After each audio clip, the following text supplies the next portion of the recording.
shine mutum ne mai gaskiya, mutum ne mai riƙon amana, mutum ne wanda yake da sani ya kamata, mutum ne wanda tun lokacin da ya aiki tun daga matsayi ne na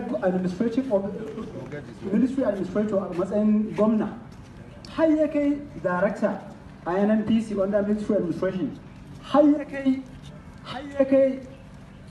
military friend har ya kai shugaban kasa na mulkin soja har aka waye gari kuma Janar Sani Abacha ya jawo shi dan kame shi amanar tafiyar da asusun PTF.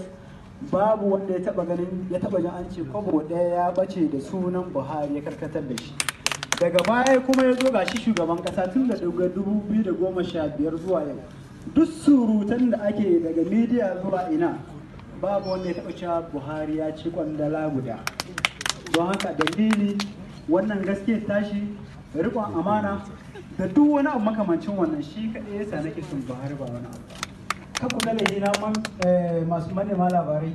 abinda kuka faɗi in kun sa wasu abubuwa na daban domin ku samu abin da ake kira ciniki ga masu rubutu da gida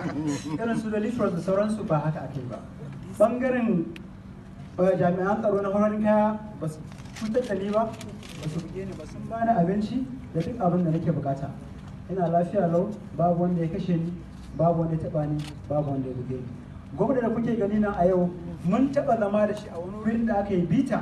da kuma jin korafin jama'a kan abin da ya shafi gyare-gyaren fuska akan